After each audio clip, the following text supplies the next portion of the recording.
দেওবন্দ থেকে ফারেক হয়ে আমি গেলাম নেপালের তারাবি পড়াইবার জন্য। সেখানে যাওয়ার পর আমাকে বলছে মুফতি সাহেব হুজুর, আমার নাম ছিল আপনার বোম্বাইয়ের হাফেজ, আসছিলাম বোম্বাই থেকে, গুজরাট থেকে আসছিলাম, এই জন্য আমার নাম বোম্বাইয়ের হাফেজ। বাংলাদেশি বলতে তো পারি না, পরিচয় দিতে পারি না, কারণ পাসপোর্ট তো নাই, এই জন্য নাম দিছে বোম্বাইয়ের হাফেজ। বললেন আপনি তো প্রতিদিন তারাবির নামাজ পড়ান, তারাবির নামাজ পড়ায়া যতটুকু তেলাওয়াত করেছেন তাফসীর করেন, নারীরা বায়না ধরেছে আপনার তাফসীর শোনার জন্য, 2001 সালের কথা। ঠিক আছে, তো নারীদের জন্য একদিন করেন, কখন? বাদ জোহর আমি বয়ান করব নারীদেরকে। এবার গেলাম নারীদের সামনে, বিশ্বাস করবেন দেখলাম যে নারীরা সকলে বসা, না আছে পর্দা, না আছে কোনো কিছু, না আছে বোরকা, সামনে একটা চেয়ার রাখা, শত শত নারী সামনে বসা। হুজুর এই যে নারীদের সামনে বসা, আপনি বয়ান করেন। আমি বললাম লা ইয়াজুজ, জায়েজ নাই, হারাম, বেপরদা আমি বয়ান করতে পারবো না। তার কারণ কি? দেওবন্দের বুখারী শরীফের সর্বশেষ হাদিস যখন শেষ করলাম, আল্লামা নাসির খান সাহেব রহমতুল্লাহ আলাইহি তিনি আমাদেরকে ছোট্ট একটা নসিহত করলেন, जहां कहीं भी जाओ देवबंदियत का लाज रखना, अब तुम जाओगे तुम्हारा नाम होगा तो या तो कासिमी या तो देवबंदी, अगर तुम गलती करो तो तुम्हारा बदनाम नहीं होगा, देवबंदियत का बदनाम होगा। সাবধান সাবধান, কোনদিন দেওবন্দের বদনাম হয় এমন কোন কাজ করতে পারবা না। আমি চিন্তা করলাম আজকে যদি বেপরদায় বয়ান করি বাংলাদেশের মানুষ কেউ জানবে না, তখন তো ইউটিউবও ছিল না, ভিডিও ছিল না, কেউ দেখবে না, মজা নিয়ে নিব। কিন্তু ওই উস্তাদের একটা নসিহত আমার কার্যকর হইল। আমি বললাম বেপরদা কোনদিন আমি বয়ান করতে পারবো না। নারীরা বলে পর্দা কাকে বলে জানি তো না। أعوذ بالله من الشيطان الرجيم بسم الله الرحمن الرحيم قل إن كنتم تحبون الله فاتبعوني يحببكم الله ويغفر لكم ذنوبكم والله غفور رحيم. وقال تعالى في آية أخرى فإن آمنوا بمثل ما آمنتم به فقد اهتدوا. وقال تعالى في سورة أخرى محمد رسول الله والذين معه أشداء على الكفار رحماء بينهم تراهم ركعا سجدا يبتغون فضلا من الله ورضوانا سيماهم في وجوههم من أثر السجود. صدق الله مولانا العظيم. وجاء في حديث قال رسول الله صلى الله عليه وسلم نضر الله امرأ سمع مقالتي فحفظها ووعاها وأداها إلى آخر الحديث أو كما قال رسول الله صلى الله عليه وسلم. وفي رواية أخرى قال رسول الله صلى الله عليه وسلم عليكم بسنتي وسنة الخلفاء الراشدين المهديين عضوا عليها بالنواجذ أو كما قال رسول الله صلى الله عليه وسلم. وفي رواية أخرى قال رسول الله صلى الله عليه وسلم من أحيا سنة عند فساد أمتي فله أجر 100 شهيد أو كما قال رسول الله صلى الله عليه وسلم. وفي رواية أخرى قال النبي صلى الله عليه وسلم تمسكوا كتاب الله وسنة رسوله لن تضلوا أو كما قال رسول الله صلى الله عليه وسلم. আমি চেষ্টা করব যে আয়াতে কারিমা তেলাওয়াত করেছি, অসংখ্য অগণিত হাদিস থেকে কয়েকটি হাদিস পাঠ করেছি, অল্প সময়ের ভিতরে আমার বিষয়বস্তুর উপর আলোচনা করার চেষ্টা করব। আল্লাহ তাআলা আমাদের সবাইকে কথাগুলো আমলের নিয়তে আমাকে বলার, আপনাদেরকে শোনার তৌফিক দান করুন, আমিন। সামনে রমজান মাস, রমজান মাসকে সামনে রেখে ছোট্ট একটা কথা বলবো, একটা ছোট্ট বয়ান করবো, লম্বা বয়ান না, ছোট্ট একটা বয়ান। আল্লাহ আমাদের সবাইকে কবুল করেন। পৃথিবীতে মানুষ দুই প্রকার, এক নম্বর মুসলমান, দুই নম্বর কাফের। মুসলমান আবার তিন প্রকার, এক নম্বর মাসুম, দুই নম্বর মাহফুজ, তিন নম্বর সাধারণ মানুষ। মাসুম নবী রাসূল, নবী রাসূলদের কোনো গুনাহ নাই, না সগীরা না কবিরা, না ইচ্ছায় না অনিচ্ছায়। বাবা আদম আলাইহিস সালাতু ওয়াস সালাম থেকে নিয়ে আমাদের নবীজি পর্যন্ত ১৬ লক্ষ নবী সবাই নিষ্পাপ। এই কথার আকীদা বিশ্বাস করা আহলে সুন্নাত ওয়াল জামাতের এক নম্বর আকীদা, ঠিক কিনা? বলে থাকলে বলুন তো, নবী রাসূলদের কোনো গুনাহ আছে? ইচ্ছায়, অনিচ্ছায়, সগীরা, কবিরা? এরা জমহুর উলামায়ে কেরামের মতামত।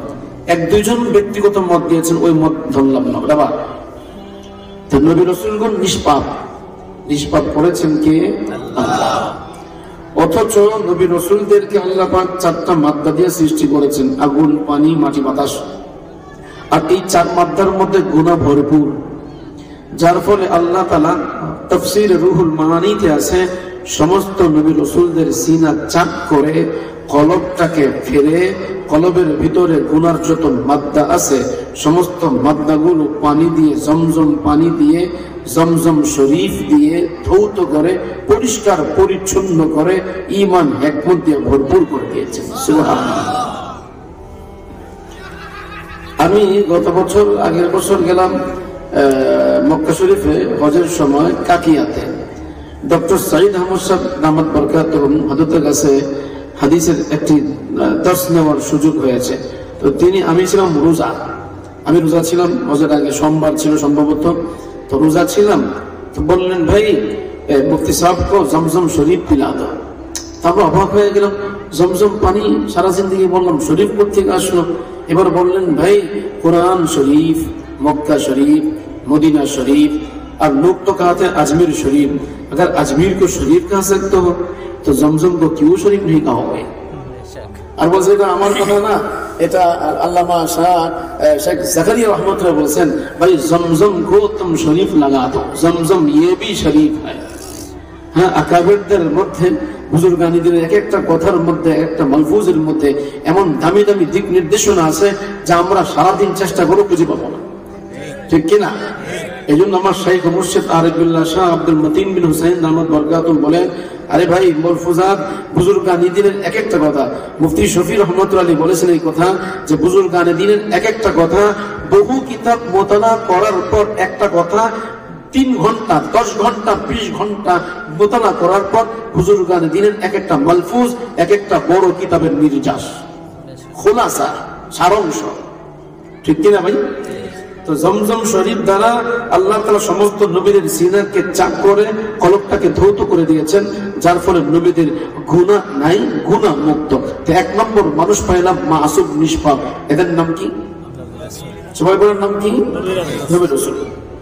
কথাগুলো বোঝার চেষ্টা করবেন। বয়ান তো গতকালকে হয়ে গেছে, আজকে তো হয়ে গেছে মাশাআল্লাহ। এখন বয়ান আমি টুকটাক কিছু গল্প করবো আপনাদের সামনে, শুনবেন তো নাকি? ইনশাআল্লাহ। আমি খুব চিন্তা করতেছিলাম কই গেলাম, এখানে এসে পরে মনে পড়ছে অনেক বছর আগে এখানে একবার ওয়াজ করছিলাম, অনেক বছর আগে।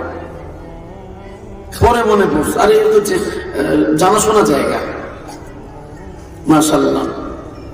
এক নম্বর, খুব খেয়াল করে কথা শুনবেন, আমার নবীজি জীবনও কোনদিন গুনাহের কারণে চোখ দিয়ে পানি ঝাড়েন নাই। কবিরা গুনাহ হয়ে গেছে, অনুতপ্ত হয়ে আমার নবীজি কখন কাঁদেন নাই, কোশ্চিন কালও কাঁদেন নাই। কারণ নবীজির গুনাহ আছে না। ওলামায়ে কেরাম এখানে বসা শরম লাগতেছে, যেমন নবীজি কখনো চুরি হয়েছে? জিনা হয়েছে, ডাকাতি হয়েছে, ছিনতাই হয়েছে, মিথ্যা কথা হয়েছে, চোখ নষ্ট হয়েছে, কান নষ্ট হয়েছে, জবান নষ্ট হয়েছে, দিল নষ্ট হয়েছে, এই জন্য কখনো কান্না করছেন?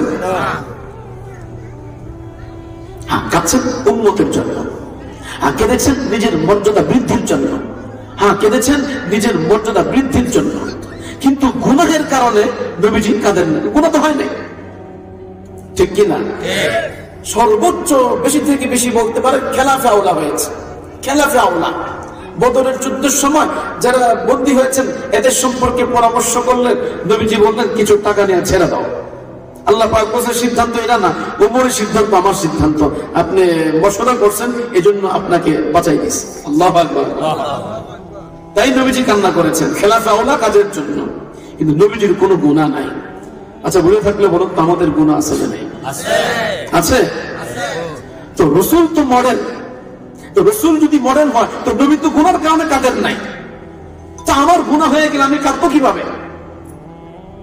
রাসূলকে আমি অনুসরণ করবো কিভাবে? আপনারা কি আমার কথা বুঝেন ভাইরা? বুঝার চেষ্টা করবেন। এই জন্য আল্লাহ তাআলা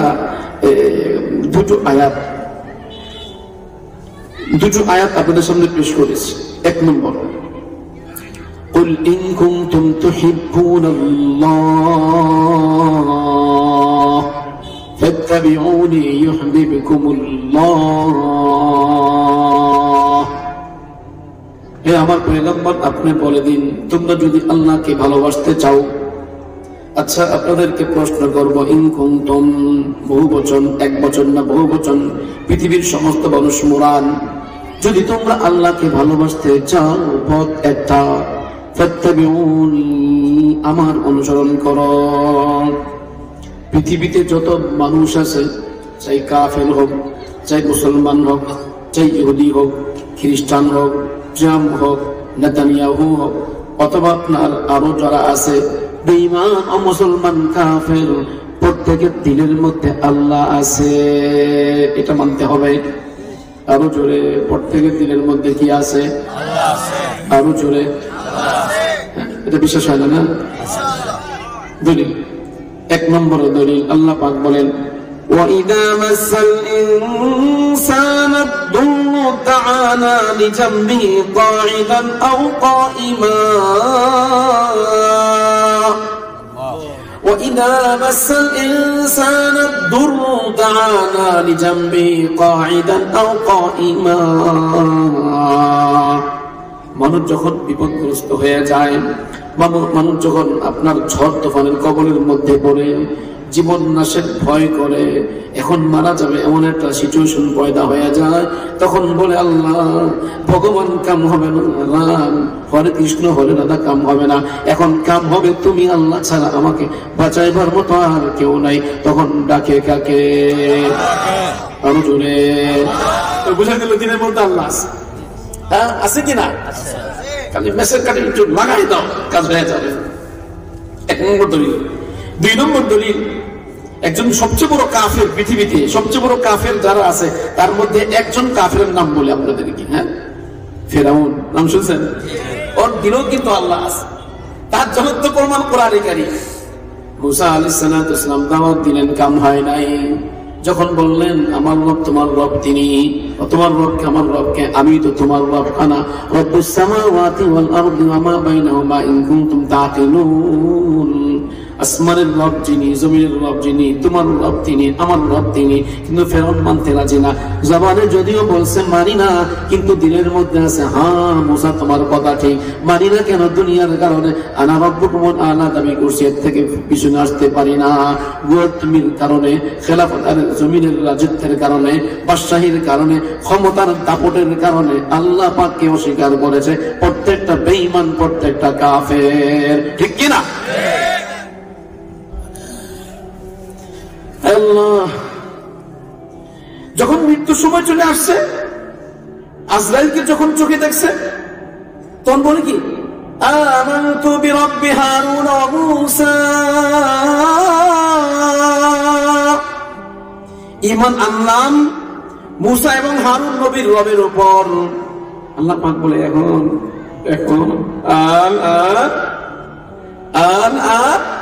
ওয়াকাদ আসাইতা ক্বাবলু ওয়া কুনতা মিনাল মুফসিদিন, এখন ঈমান, অথচ এদের ইতিপূর্বে তুমি ফেসিবাদ ছিলা।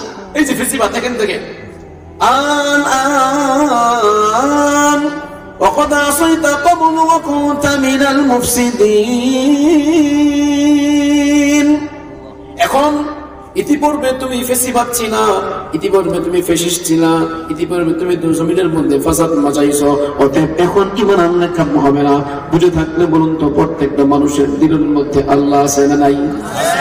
আরো জোরে আরেকটা দলিল পেশ করি, কুল্লু মাউলুদিন ইউলাদু আলাল ফিতরাতিল ইসলাম আবাওয়াহু ইউহাউবিদানিহি আও ইউমাসসিরানিহি আও ইউমাজ্জিসানিহি, প্রতিটা মানুষ জন্মগ্রহণ করে ইসলামের যোগ্যতা নিয়ে। এখানে ইসলামের যোগ্যতা মানে কি? আলাস্তু বিরাব্বিকুম ক্বালু বালা, সমস্ত রূহ জগৎকে আল্লাহ পাক একত্রিত করে জিজ্ঞাসা করেছিলেন, আমি কি তোমাদের রব না? তখন আমরা সবাই বলেছিলাম বালা।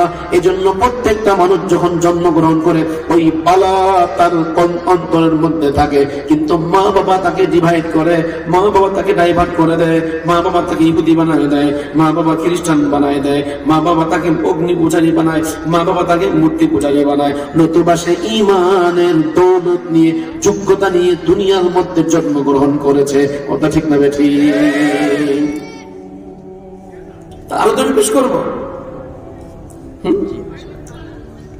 তার একটা দলিল পেশ করি। وَلَئِنْ سَأَلْتَهُمْ مَنْ خَلَقَهُمْ لَيَقُولُنَّ اللَّهُ فَأَنَّى يُؤْفَكُونَ, ওদেরকে জিজ্ঞাসা করুন যে তোমরা এই মূর্তি পূজা, লাত উজ্জা মানাতের পূজা কেন করে, তো এদের পূজা করো, তো বলো তো তোমাকে সৃষ্টি করলো কে? জমিন সৃষ্টি করলো কে? আসমান সৃষ্টি করলো কে? তোমার মা বাবাকে সৃষ্টি কে করেছে? ওরা অকপটে বলবে আমাদের স্রষ্টা আল্লাহ। সুবহানাল্লাহ বলি, কে কে? তো যখন এটাই মানো যে আমাদের স্রষ্টা আল্লাহ, জমিনের স্রষ্টা আল্লাহ, আসমানের স্রষ্টা আল্লাহ, সবকিছু স্রষ্টা আল্লাহ, তাহলে তোমরা আল্লাহকে বাদ দিয়ে কই যাও? এই 2015 সালে যখন ঠাড়া পড়ছে ওই যে মক্কা শরীফের মধ্যে, হ্যাঁ, কেরেন বললো না, ঠিক কেরেন পড়তেও দেখছি, মরতেও দেখছি, লাশও দেখছি, গোশতও দেখছি। তখন আমি ওই সূর্যকে দুইটা তরফ করছি, একদম কাছেই ছিলাম। কেরেন যেখানে পড়ছে আমরা চারজন সাথে ওখানেই বসতাম। ওই দিন চারজন চার জায়গায় পড়ছি, মাঝখানে কেরেনটা পড়ছে। আজীব মহাবনা, মানে কিভাবে যে আল্লাহ পাক বাঁচাইছেন ওই দিন সচক্ষে, এটা আল্লাহ পাকের কুদরতি প্রকাশ পেয়ে গেছে। ওই যে কেরেন যে পড়লো যে আল্লাহু আকবার, বাঁচান কে? আল্লাহ। আরো জোরে আল্লাহ। ওই বছর কত ঘটনা করছে, এদিন তো অফ করতেছি, সব তাইফিনটা দৌড়াদৌড়ি মক্কা থেকে ভাগা শুরু করছে, বাইতুল্লাহ থেকে সব পিছনে। কি হয়েছে? ওই রুকনে ইয়ামানিতে একজন যে হাত ধরেছে বেহুশ হয়ে পড়ে গেছে। এখন ভাবছে মনে হয় আল্লাহ পাকের কুদরতি কোনো খেলা হয়েছে, সব ভাগা শুরু করছে। আমি বললাম, হ্যাঁ, আইনাল ফিরার ইয়া আইয়ুহাল মুসলিমুন, আইনাল ফিরার লাম তাফিরু মিন বাইতিল্লাহ। আমি এভাবে খুব চিৎকার করতেছিলাম, কোথায় ভাগো? মরলে আল্লাহর ঘরের সামনে মরবো, আল্লাহর ঘর থেকে ভাইগা যায়, অন্য কোথাও মরতে রাজি না। ঠিক কিনা বলেন? কি আজীব ভাগা শুরু করছে। আজীব এক বছর কাটাইছি মক্কা শরীফের মধ্যে, না কত ঘটনা ঘটেছে। আল্লাহ আমাদেরকে বুঝার তৌফিক দান করেন। তোমরা কেন মূর্তি পূজা করো? মা না'বুদুহুম ইল্লা লিয়ুকাররিবুনা ইলাল্লাহি যুলফা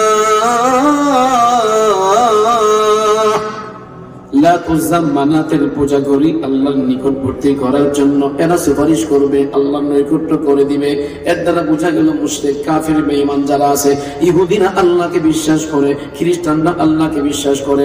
তাই তো রাসূলুল্লাহ সাল্লাল্লাহু আলাইহি ওয়াসাল্লাম হেরাকলা বাদশার কাছে চিঠি লিখছেন। চিঠির মধ্যে লিখছেন একটা আয়াতে কারিমা, ইয়া আহলাল কিতাবি তাআলু ইলা কালিমাতিন সাওয়াইন বাইনানা ওয়া বাইনাকুম আল্লা না'বুদা ইল্লাল্লাহ ওয়া লা নুশরিকা شيئا ولا يتخذ بعضنا بعضا أربابا من دون الله الله أكبر বলেন। ইহুদিরা আল্লাহ মানে কি মানে না? খ্রিস্টানরা মানে কি মানে না? হিন্দু বৌদ্ধ যারা আছে এরা মানে কি মানে না? সবাই কিন্তু মানে, ঠিক না বেঠি? এই জন্য আল্লাহ পাক বলছেন, কুল ইন কুনতুম তুহিব্বুনাল্লাহ, যদি আল্লাহকে মানতে চাও, আল্লাহর ভালোবাসা পাইতে চাও, আমি আল্লাহ সূরত একটাই বলে দিলাম, এই সূরত ছাড়া বিকল্প কোন সূরত নাই। সেই সূরত হলো ফাত্তাবিউনি, আমি রাসূলকে মানবে যারা আল্লাহ ওয়ালা হবে তারা। আমি রাসূল যেমন আল্লাহর দরবারে আমার একটা লকব আছে হাবিবুল্লাহ, আমি রাসূলকে যারা মানবে তারাও কিন্তু আল্লাহর হাবিবুল্লাহ হয়ে যাবে। সুবহানাল্লাহ। দলিল কোরআন। হাবিবুল্লাহ মানে খলিলুল্লাহর হাবিবুল্লাহর মধ্যে পার্থক্য কি? খলিলুল্লাহ হলো যে আল্লাহকে ভালোবাসে, আল্লাহর জন্য জীবন কুরবান করে দেয়। আল্লাহর জন্য ইব্রাহিম আলাইহিস সালাম 4টা কুরবানি করেছেন। 1 নম্বর নিজেকে বিপন্ন করলেন আগুনের মধ্যে নিক্ষিপ্ত হয়ে, আল্লাহ আমার জীবনটা নিয়ে যদি আপনি খুশি থাকতে পারেন, আমি আমার জীবনকে আগুনের মধ্যে নিক্ষেপ করে দিলাম। তিনি কিন্তু নিজেকে শেষ করে দিলেন, আল্লাহ পাক রব্বুল আলামিন বাঁচাই দিলেন। 2 নম্বর আল্লাহ পাক বললেন, নিজে তো শেষ হইলা, নিজে পরীক্ষার মধ্যে পাশ করলা, বিবি সাহেবকে পরীক্ষা করতে হবে। এবার মা হাজেরা রাদিয়াল্লাহু তাআলা আনহাকে মরুভূমির মধ্যে রেখে আসলেন, যারা পরিমাণ কোনটা বোধ করেন নাই। 3 নম্বর পরীক্ষা করলেন, নিজের সন্তানকে জবে করো, সন্তানকে জবে করার ক্ষেত্রে জানলা পরিমাণ কোনটা বোধ করেন নাই। 4 নম্বর বললেন, সন্তানের পুত্র বধূকে তুমি ইমতিহান করো। প্রথম স্ত্রী ইমতিহানে ফেল করলো, দ্বিতীয় স্ত্রী ইমতিহানে পাশ করলো। 4টা মানুষ যখন ইমতিহানে পাশ করছে, তখন মহান আল্লাহ আমার নবী আমার হাবিব খলিলুল্লাহকে হাবিবুল্লাহ দান করলেন। সুবহানাল্লাহ। তুমি আল্লাহর হয়ে যাও, আল্লাহ তোমার হবে। দলিল ইব্রাহিম খলিলুল্লাহ। আল্লাহু আকবার বলেন। আল্লাহ আমি তো খলিলুল্লাহ হইলাম, এখন হাবিবুল্লাহ চাই। সুবহানাল্লাহ কি বলবো না? আমি তো আপনার জন্য হয়ে গেলাম। আমি ইমতিহানে 1 নম্বর পাস, আমার বিবি ইমতিহানে পাস, আমার ছেলে ইমতিহানে পাস, পুত্রবধূ ইমতিহানে পাস, তাহলে আপনার হাবিবুল্লাহ দেন। ربنا وبعث فيهم رسولا منهم يتلو عليهم آياتك ويعلمهم الكتاب والحكمة ويزكيهم إنك أنت العزيز الحكيم। আল্লাহ দেন, হাবিবুল্লাহ দেন। খলিলুল্লাহ চাইলেন, হাবিবুল্লাহকে আল্লাহ পাক হাবিবুল্লাহ দিয়ে দিলেন। হাবিবুল্লাহ মানে তুমি আমার আশিক। তুমি যখন একজন হাবিবুল্লাহ চাইছো, তখন এমন একজন মানুষ দিব যেই মানুষটা আমাকেই ভালোবাসে না, ওই মানুষটাকে আমি সবচেয়ে বেশি ভালোবাসি। খলিলুল্লাহ চাইছেন আল্লাহর কাছে, আল্লাহ দিয়ে দিলেন হাবিবুল্লাহ। আজীব কথা। আল্লাহ আমাদেরকে বলে, আমি যেমন রসুলকে ভালোবাসি, রসুলকে যারা ভালোবাসবে, হাবিবুল হাবিবি হাবিবুল, দুস্তের দুস্ত দুস্ত। তোমরা যদি আমার রসুলের অনুসরণ করতে পারো, ইত্তেবা করতে পারো, তাহলে যেভাবে রসুলকে আমি আল্লাহ ভালোবাসি, শুধু ভালোবাসি নাই, ভালোবেসে আমি আল্লাহ আমার রসুলকে আমার বাড়িতে নিয়ে আসছি। এতক্ষণ হুজুর বয়ান করছে না? হ্যাঁ, বয়ান করলেন না? আমি এসে শুনছি প্রথম মেরাজের কথা, তাই না? মেরাজের কথা আপনাদেরকে শোনাই। মুসা আলাইহিস সালাম সামান্য একটু কথা বলবো। আমি আসলে লম্বা আলোচনা করার ইচ্ছা ছিল না, কিন্তু এখনো ভূমিকেই তো শেষ করতে পারলাম না। মূল আলোচনা রয়ে গেছে অনেক দূরে। বড় মুসিবত, এখানে এসে তো মুসিবত হয়ে গেল। আপনারা মুসিবতে ফেলাই দিয়েছেন। হ্যাঁ, ভূমিকাই শেষ করতে কতক্ষণ লাগে আল্লাহ জানে। মূল আলোচনা অনেক দূরে এখনো। আচ্ছা, একটু সামান্য বলি, আপনাদের মজা লাগবে, ঠিক আছে? হ্যাঁ, মজা লাগবে, অনেক মজা লাগবে। আমি নিজে মজা পাইছি। খুব মজার বিষয়। মুসা আলাইহিস সালাম আল্লাহর সাথে কথা বলছে কিনা? ওয়াকাল্লামাল্লাহু মুসা তাকলিমা। মুসা আলাইহিস সালাম আল্লাহ পাকের সাথে কথা বলছেন। আচ্ছা, আল্লাহর কথা শোনার মধ্যে মজা আসছে কিনা? কানের মধ্যে এমন মজা লাগছে, এমন মজা, তেতুই নামটা শুনলে যেমন না জিহ্বার মধ্যে পানি চলে আসে, আল্লাহর সাথে কথা বলে এমন মজা লাগছে। এখন তিনি জিদ ধরলেন, আল্লাহ আল্লাহ, মজা তো পাইলাম কথা শুই না, আপনি যে কেমন আল্লাহ জানে, একটু দেখান, আপনাকে দেখতে চাই। আল্লাহু আকবার। আল্লাহ বলে, সম্ভব না দেখা, এই চর্মচোখের দুনিয়াতে দেখা সম্ভব না। কোন না, খুব জিদ ধরছে, না দেখেই যাবো। সম্ভব হলেন না, বাচ্চাদের মতো।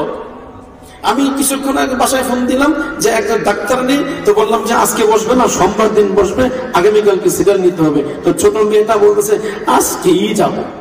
আচ্ছা, ঘরে কি বোঝাবো? এখনই যাবো আম্মু, এখনই যাবো। আম্মু বলে এখন তো ডাক্তার নাই, এখনই যাবো। না থাকলেও যাবো, কোনো মুসাফে বলবো। মুসা আলাইহিস সালাম যেমন জিদ ধরছে, মেয়েও জিদ ধরা শুরু করছে। পরে আমি মোবাইল কেটে দিছি, পরে কি হয়েছে জানি না, যাওয়ার পরে শুনবো কি হয়েছে।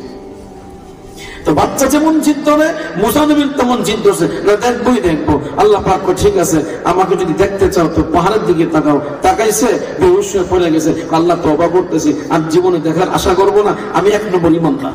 আল্লাহু আকবার বলেন, আমি 1 নম্বর ইমানদার, আর দেখা লাগবে না।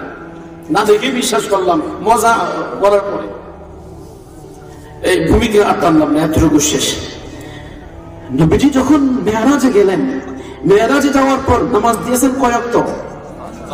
আরে বাবা 50 ওয়াক্ত। কত ওয়াক্ত বলেন তো? নবীজি বাধা দিয়েছেন? নিষেধ করেছেন? আমার উম্মত পারবে না এই কথা বলছেন? অথচ আমার নবী উম্মতের জন্য সবচেয়ে ব্যথা দূর, সবচেয়ে বেশি উম্মতের চিন্তা করেছেন পৃথিবীতে যেই নবী, সেই নবীর নাম মুহাম্মদুর রাসূলুল্লাহ সাল্লাল্লাহু আলাইহি ওয়াসাল্লাম। কাল কিয়ামতের ময়দানে সমস্ত নবী ইয়া নফসি ইয়া নফসি করবে, আমার নবী কিন্তু ইয়া নফসি করবে না। আমার নবী ইয়া উম্মতি ইয়া উম্মতি ইয়া উম্মতি করবে। এমনকি আমার নবী বলবে, একজন উম্মত জাহান্নামে থাকবে, আমি রাসূল জান্নাতে যাব না। সমস্ত উম্মতকে জান্নাতে পাঠায়া সর্বশেষ আমি নবী জান্নাতে যাব। এতটা উম্মতের ব্যথা, কিন্তু দিলেন 50 ওয়াক্ত নামাজ। রাসূল কি চিন্তা করলেন না 50 ওয়াক্ত আমার উম্মত পড়বে কিভাবে? কোনো চিন্তা নেই। আল্লাহ আপনি দিয়েছেন তো, আপনি সৃষ্টি করছেন, আপনি যখন দিলেন আপনি তো জানেন বান্দার ক্ষমতা আছে না নেই। অতএব আমার আর এশকাল করা দরকার নেই। আপনি দিয়েছেন, আপনি জিম্মাদারি বহন করবেন। কথা ঠিক না ঠিক? ইন্না নাহনু নাযালনা যিকরা ওয়া ইন্না লাহু লাহাফিযুন। কোরআন নাযিল করছি আমি আল্লাহ, হেফাজত করব আমি আল্লাহ, জিম্মাদারি আমি নিলাম। 50 ওয়াক্ত নামাজ আমি ফরজ করলাম, আমি নাযিল করলাম, উম্মতকে দিলাম, আমি আল্লাহ ব্যবস্থা করব। 50 ওয়াক্ত নামাজ কেমনে পড়তে হয় আমি আল্লাহ জানি। আল্লাহু আকবার। নামাজ পড়ে সব 50 ওয়াক্ত, বাস কয় ওয়াক্ত? কোনো টেনশন নেই। নবীজি খুশি খুশি নিয়ে আসলেন, হাবিবুল্লাহ নিয়ে আসলেন 50 ওয়াক্ত নামাজ আল্লাহর দরবার থেকে। খলিলুল্লাহ জিজ্ঞেস করে কি দিয়েছে? 50 ওয়াক্ত। মারহাবা, thank you, very good, very much. আল্লাহু আকবার বলেন। ছেলে তোমাকে আমি দোয়া করছি, আনা দাওয়াতু আবি ইব্রাহিম, আনা সামরাতু দাওয়াতি আবি ইব্রাহিম, আমার বাবা ইব্রাহিমের দোয়ার সামরা, ফলাফল আমি তো দুনিয়াতে আসছি আমার বাবার দোয়ার কারণে। কে বলছেন? নবীজি সাল্লাল্লাহু আলাইহি ওয়াসাল্লাম বলেছেন। এই জন্য নামাজের মধ্যে আমার নবী বাবাকে বলেন নাই, দুরূদ ইব্রাহিম নামাজের মধ্যে পড়তে হয়। এটা হলো সুসন্তান। সুসন্তান কাকে বলে? বাবাকে বলে না যে তার নাম সুসন্তান। আমার নবীজি আমার বাবা ইব্রাহিম আলাইহিস সালামকে বলেন নাই, নামাজের মধ্যে দুরূদ ইব্রাহিম দিয়া বাবার কথা স্মরণ রাখছে। সুসন্তান তাকেই বলবে মৃত্যুর পরে সেকেন্ডে সেকেন্ডে বাবার কথা স্মরণ করবে। 5 ওয়াক্ত নামাজের পরে একবার হলো পড়তে হবে রব্বির হামহুমা কামা রাব্বায়ানি সাগীরা। যারা এই দোয়া পাঠ করবে না তারা কুসন্তান ছাড়া আর কেউ না।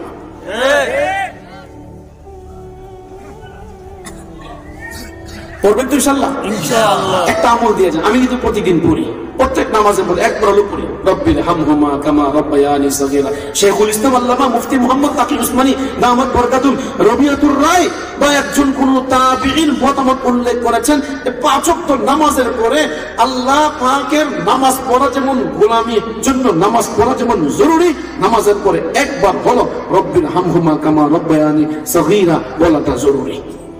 আল্লাহ আমল করার তৌফিক দান করুন। আমিন। আসছে মুসা নবীর কাছে, আল্লাহ আপনার কি দিয়েছে? 50 ওয়াক্ত নামাজ। যেতে দেবো না। কেন? উম্মত আমি চড়াইছি, আমি জানি আপনার উম্মত পারবে না।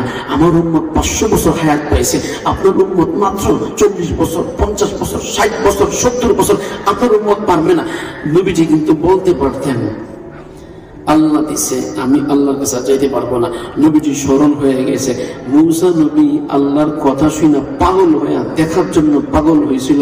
আমি আল্লাহর কাছে গেছি, কথা বলছি, এক রেওয়ায়াত অনুযায়ী আল্লাহকে দেখছি। যেই মজাটা আসতেছেন আর ভাবতেছেন আরেকবার চাইতে পারতাম, দেখতে পারতাম। সুবহানাল্লাহ বলেন। আরেকবার যদি আল্লাহর সাথে কথা বলতে পারতাম। আমার মনে আছে আমার বয়স যখন 12 হয়ে গেছে, আমার আব্বা বললেন, এই তুমি কিন্তু তোমার অমুকের সাথে কালকে থেকে পর্দা করবা। এখন যেই দিন আব্বা আমাকে এই কথা বলছে, ওই দিন ওই যার সাথে পর্দা করি না, আমাদের একজন দূর সম্পর্ক আত্মীয় খালামণি হয়, ওনার খাটের পাশে বসে রয়েছি, দাঁড়ায় রয়েছি, বলে ইমরান তুমি যাও, আমি যাই না। আচ্ছা, যখন আমি চলে যাই একটু পর আবার আসছি, রাত বাজে 10টা আবার আসছি, রাত বাজে 11টা আবার আসছি, তো খালামণি ঘুমাবে না, স্বামী চলে আসছে, আমি দাঁড়ায় রয়েছি। ওরা আমাকে বলে তুমি তো কখনো এমন করো না, তুমি বারবার এখানে থাকছো কেন?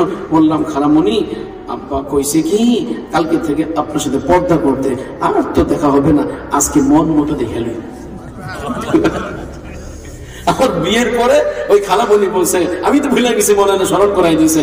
তো একজন সাধারণ মানুষ যদি একজনকে মহব্বত করার কারণে বারবার দেখতে মন চায়, বারবার দেখতে মন চায়, মহান আল্লাহর সাথে আমার নবীজি সাক্ষাৎ করেছেন, কথাবার্তা হয়েছে, আত-তাহিয়াতু লিল্লাহি ওয়াস-সালাওয়াতু ওয়াত-তাইয়্যিবাত, নবীর সাথে আল্লাহর কি একটা সম্পর্ক হয়ে গেছে, কি একটা মহব্বত হয়ে গেছে, আসতেছেন আর ভাবতেছেন কি দেখলাম কি শুনলাম, কি দেখলাম কি শুনলাম, আবার যদি যাইতাম, আবার যদি কথা বলতাম, আবার একটুবার দেখতাম, এই কথা ভাবতেছেন। আল্লাহ পাক মূসা নবীকে মাঝখানে রাখলেন, আমার হাবিবকে দান করো। আমার হাবিব কিন্তু আর আসবে না, কেন? তার নাম হাবিবুল্লাহ, আর সামনে আসছেন খলিলুল্লাহ। হাবিবুল্লাহ খলিলুল্লাহ দুইজন রাজি, মিয়া বিবি রাজি, কিয়া করে রাজি, আশিকও রাজি, মাশুকও রাজি, কিছু করার নাই, উম্মত তো পারবে না, 50 শর্ত দিয়েছি, আমার হাবিবুল্লাহকে তুমি পাঠাই দাও। যখন বাধা দিলেন তখন নবীজি খুশি হয়ে গেছে,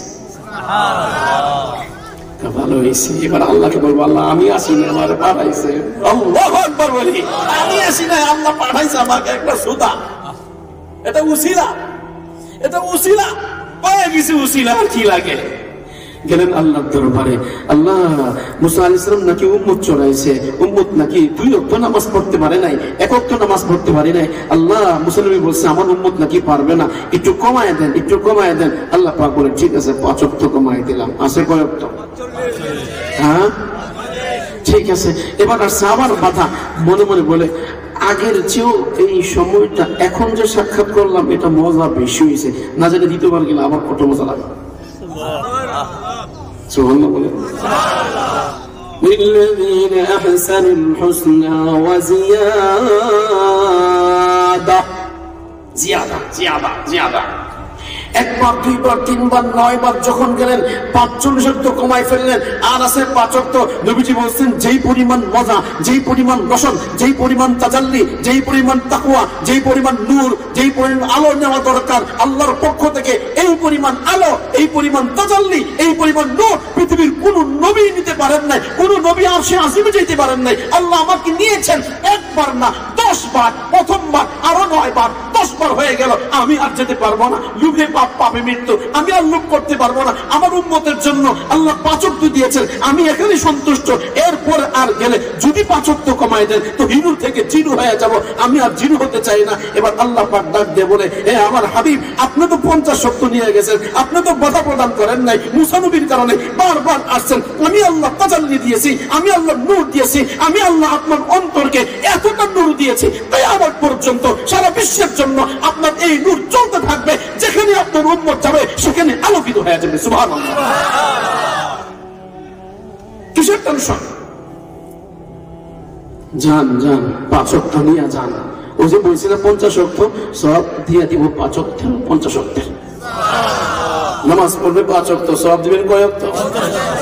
হ্যাঁ হ্যাঁ 50 ওয়াক্ত। নবীজি আল্লাহর সাথে সাক্ষাৎ করছেন মেরাজে কতবার? বলেন বলেন কতবার? 10 বার। যান সাক্ষাৎ করবার। من جاء بالحسنة فله 10 أمثالها 10। সুবহানাল্লাহ বলি। এটা মাঝখান দিয়ে একটা ফজলি কথা, অতিরিক্ত কথা বললাম, মজা লাগছে নি? মজা লাগছে? মাশাআল্লাহ বলেন, মাশাআল্লাহ বলেন। দেখছেন আল্লাহ আমাদের নবীকে কি পরিমাণ ভালোবাসে। আমাদের নবীর নাম কি হয়ে গেল? হাবিবুল্লাহ। বলেন কি হয়ে গেল? হাবিবুল্লাহ। এবার আমি যদি রাসূলের ইত্তেবা করতে পারি, আমার নামও হবে হাবিবুল্লাহ। নবীও হাবিবুল্লাহ, আমিও হাবিবুল্লাহ। বলেন قل إن كنتم تحبون الله فاتبعوني يحببكم الله ويغفر لكم ذنوبكم والله غفور رحيم। যদি রসুলের ইত্তেবা করতে পারো তো আল্লাহকে তুমি ভালোবাসবা কি, তুমি রসুলকে ভালোবাসবো, এতটুকুই তোমার জন্য জরুরি। রসুলের ইত্তেবা করলা, রসুলের অনুসরণ করে টুপিটা পরলা, রসুলের অনুসরণ করে পাগড়ি পরলা, রসুলের অনুসরণ করে দাড়ি রাখলা, রসুলের অনুসরণ করে পাঞ্জাবি পরলা, ঝিলা ঢালা জামা পরলা, রসুলের অনুসরণ করে ডান পা দিয়া মসজিদে ঢুকলা, রসুলের অনুসরণ করে বাম পা দিয়া টয়লেটে ঢুকলা, রসুলের অনুসরণ করে একে অপরকে থেকে সালাম করলা, রসুলের অনুসরণ করে একজনের সাথে আরেকজন মুসাফা করলা, রসুলের অনুসরণ করে টয়লেটে ঢুকলা, দোয়া পড়লা, রসুলের অনুসরণ করে স্বামী স্ত্রী যখন একত্রিত হবে তখন আল্লাহকে স্মরণ করলা, দোয়া পাঠ করলা। প্রতিটা ক্ষেত্রে ক্ষেত্রে যখন রসুলের ইত্তেবা করতে থাকবে, আমি আল্লাহ তোমাকে ভালোবাসতে থাকবো।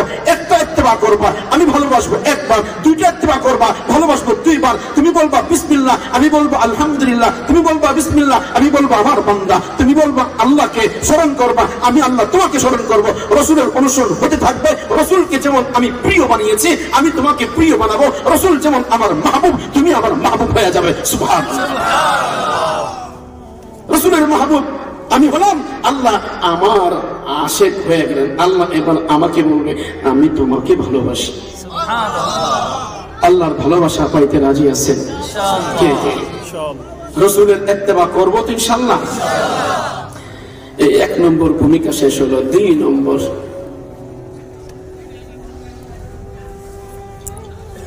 আচ্ছা কি আছে তাবারুক আছে? হ্যাঁ তাবারুক আছে? হুজুর আপনি জানেন না, আমি জানি দেখছেন, আপনি মেজবান জানেন না, আমি মেহমান জানি।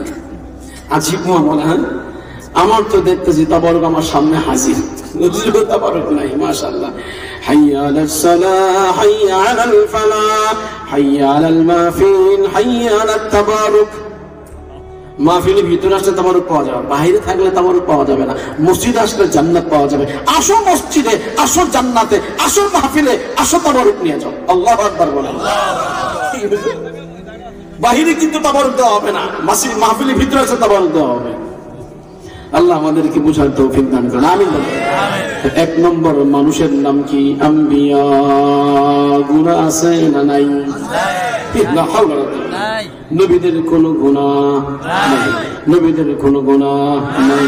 নবীগণ কি মাসুম, নিষ্পাপ, একদম গুনাহ নাই, একদম গুনাহ নাই। 2 নম্বর মানুষ মাহফুজ। 2 নম্বর মানুষের নাম মাহফুজ। গুনাহ আছে কিন্তু গুনাহ বাকি নাই, ডিলেট। গুনাহ আছে ডিলেট হয়ে আল্লাহ পাকের পক্ষ থেকে জান্নাতের সুসংবাদ পায়া গুনাহ ডিলেট হয়ে নবী যেমন মাসুম, আল্লাহ পাক গুনাহকে ডিলেট করে মাসুম বানাই দিবেন। এর নাম মাসুম না, এর নাম মাহফুজ। এদের নাম হলো সাহাবা। বলেন কি নাম? 2 নম্বর মানুষের নাম কি? এদের লকবটা কি? মাহফুজ। এদের লকবটা কি? মাহফুজ। সগীরা গুনাহ হয়েছে, তওবা করেছেন। কবিরা গুনাহ হয়েছে, তওবা করেছেন। জিনা হয়েছে, তওবা করেছেন। ডাকাতি হয়েছে, তওবা করেছেন। গীবত করেছেন, তওবা হয়েছে। মিথ্যা কথা বলেছেন, তওবা করেছে। চুরি হয়েছে, তওবা করেছেন। অন্যায় করেছেন, তওবা করেছেন। সাথে সাথে তওবা যখন করলেন, মহান আল্লাহ পাক বললেন তওবা করার মাধ্যমে আমি আল্লাহ তোমাদের প্রতি সন্তুষ্ট হয়ে তোমাদের জন্য জান্নাত অবধারিত করে দিলাম। সুবহানাল্লাহ। রাদিয়াল্লাহু আনহুম ওয়া রাদু আন। নবীর অনুসরণ যদি করেন, সাহাবী বাদ দিয়া কোশ্চিন কালো আপনি জান্নাতি হতে পারবেন না, কোশ্চিন কালো জান্নাতি হতে পারবেন না। মহান আল্লাহ তাআলা নিজেই ঘোষণা করলেন ফাইন আমানু বিমিসলি মা আমাতুম বিহি ফাকাদ ইহতাদাউ। তারা যদি আপনাদের মতো ঈমান আনতো, তোমাদের মতো বিমিসলি মা আমানতুম বিহি, সাহাবায়ে কেরাম তোমরা যেভাবে ঈমান এনেছো তোমাদের মতো যদি মুনাফিকরা ঈমান আনতো, তোমরা যেমন জান্নাতি তারাও তেমন জান্নাতি। বুঝে থাকলে বলুন তো, জান্নাতে যাওয়ার জন্য রাসূলই যথেষ্ট নাকি সাহাবীও লাগবে? বলেন সাহাবী লাগবে? সাহাবী ছাড়া জান্নাতে যাওয়া যাবে না। কেন? আমি আপনাদেরকে বলছি, জিনা হয়ে গেল, রাসূলের জীবনীতে জিনার জন্য তওবা করা, কান্নাকাটি করা পাবেন না। চুরি হয়ে গেল, রাসূলের জীবনীতে চুরি হয়ে গেল, তওবা করা, কান্নাকাটি পাবেন না। মিথ্যা কথা হয়ে গেল, তওবা কান্নাকাটি রাসূলের জীবনীর মধ্যে নাই। তাহলে সাহাবায়ে কেরামের জীবনের মধ্যে চুরি হয়ে গেলে তওবা আছে না নাই? জিনা হয়ে গেলে তওবা আছে না নাই? তাহলে অনুসরণ শুধু নবী নাকি রাসূল? আরে সাহাবায়ে কেরাম অনুসরণ করতে হবে কি হবে না? আরো জোরে সবাই বলেন মাশাআল্লাহ।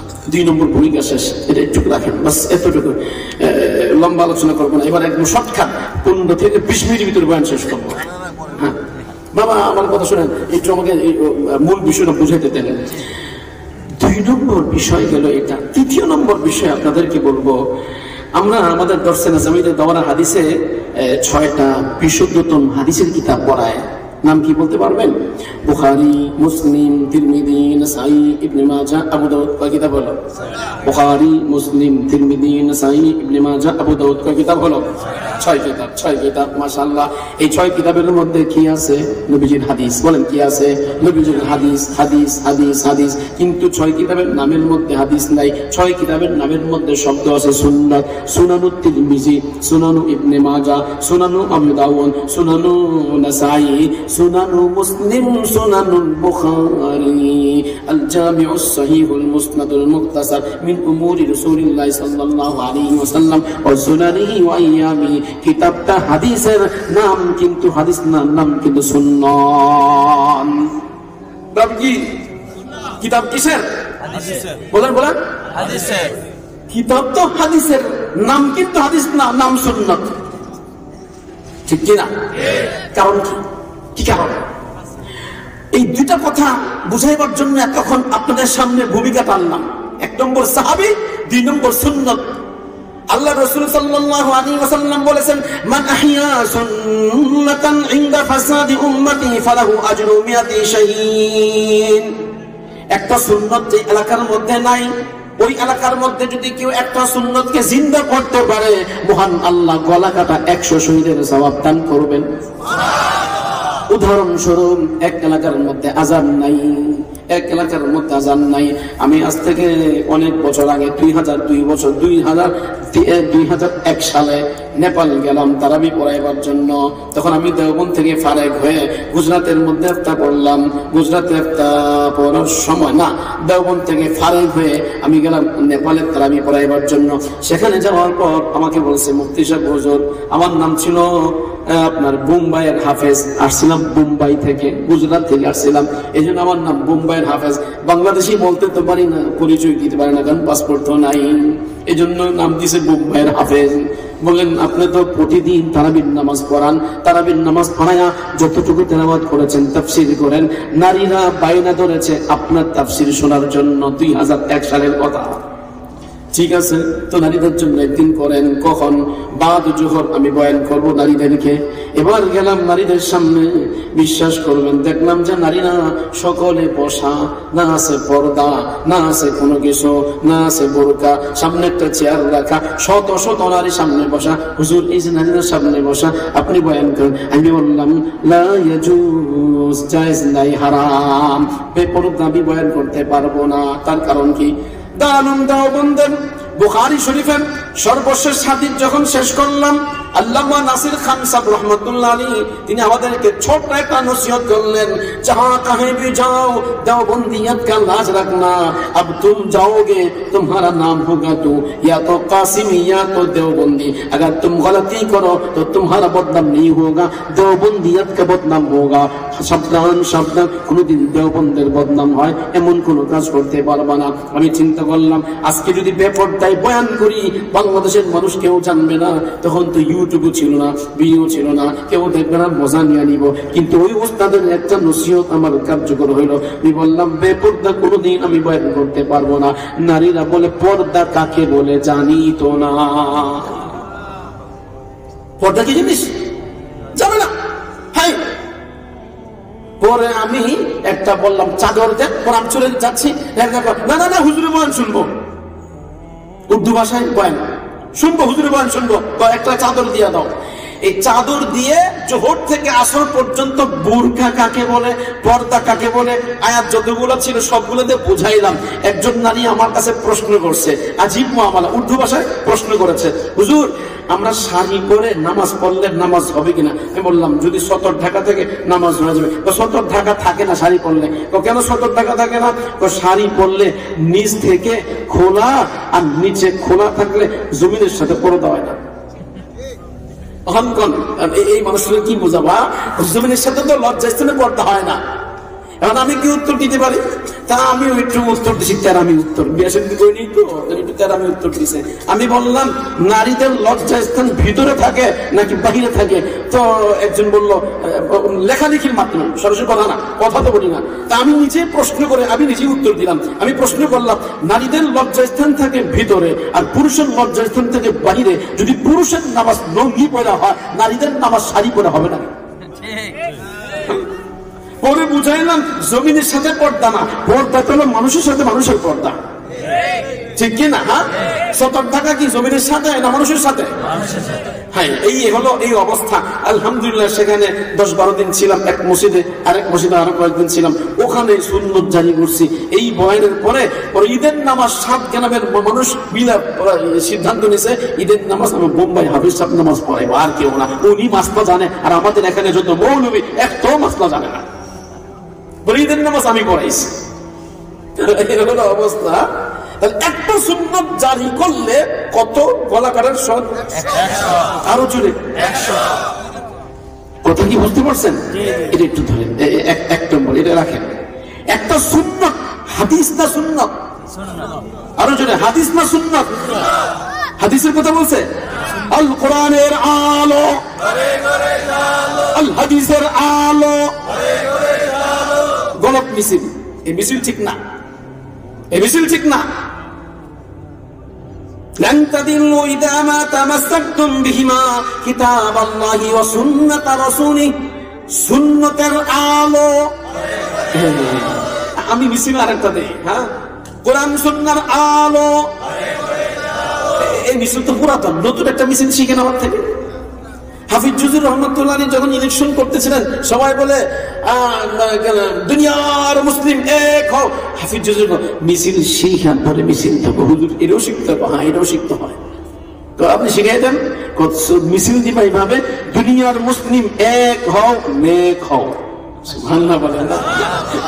দুনিয়ার মুসলিম এক হও, নেক হও। এক হলে হবে না, নেকও হইতে হবে, ঠিক কিনা? হ্যাঁ, নামাজ না পড়া যদি সারা দুনিয়ার মানুষ এক হয় কাম হবে না। আর নামাজ পড়া যদি 300 জন এক হয় তাহলে কাম হয়ে যাবে, ঠিক কিনা বলেন?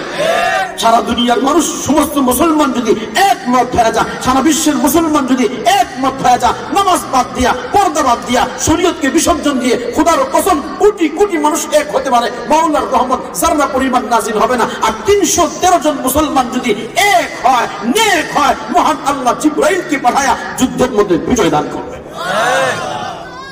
অতএব এক হতে হবে, নেক হতে হবে। তা আমি একটা নতুন স্লোগান তৈরি করছি, এটা একটু আপনারা হল করার চেষ্টা করবেন। আমি যা বলবো তা বলবেন।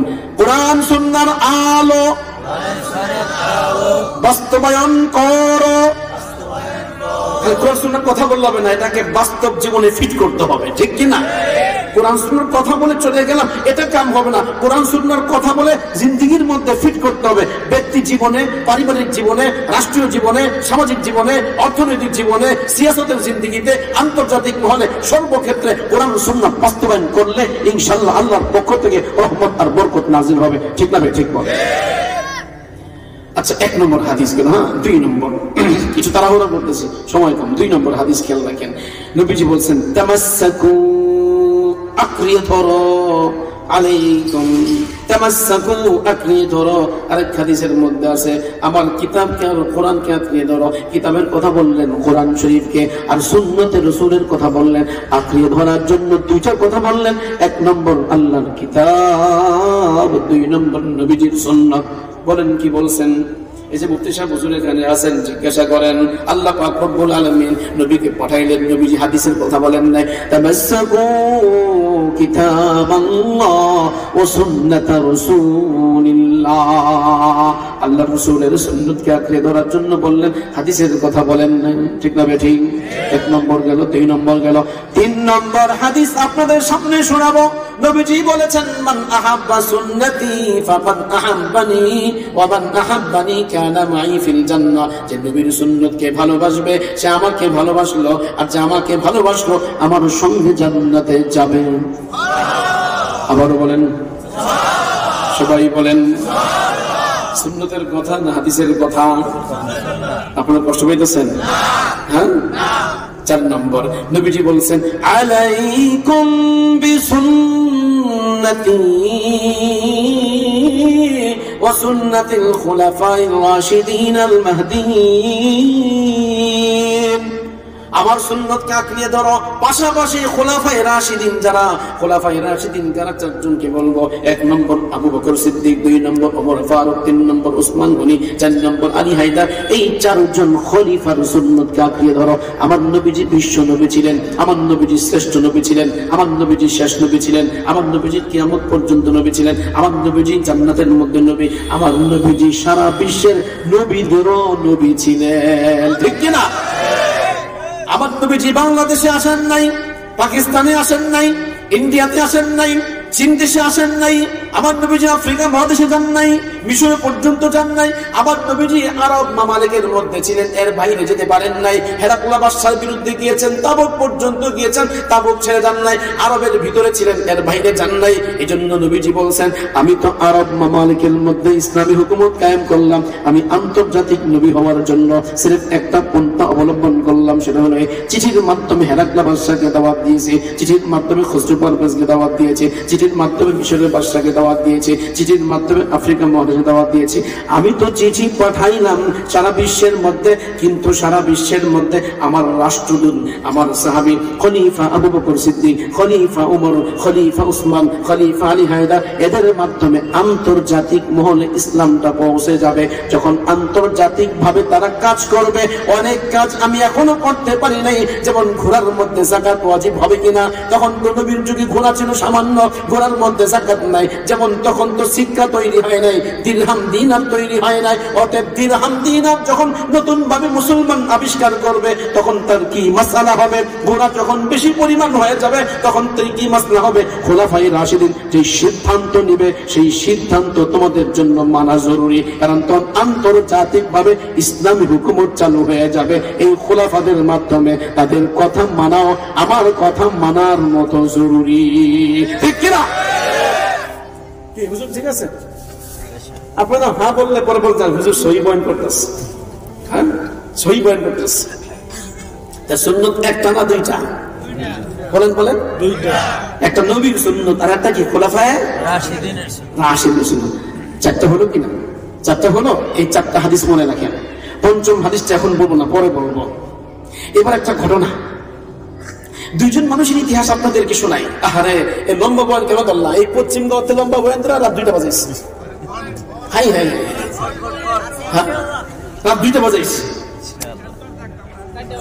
কালকে থাকতেন না, তা আমার তো প্রতিদিন এই জুহুর থেকে শুরু করছি বয়ান।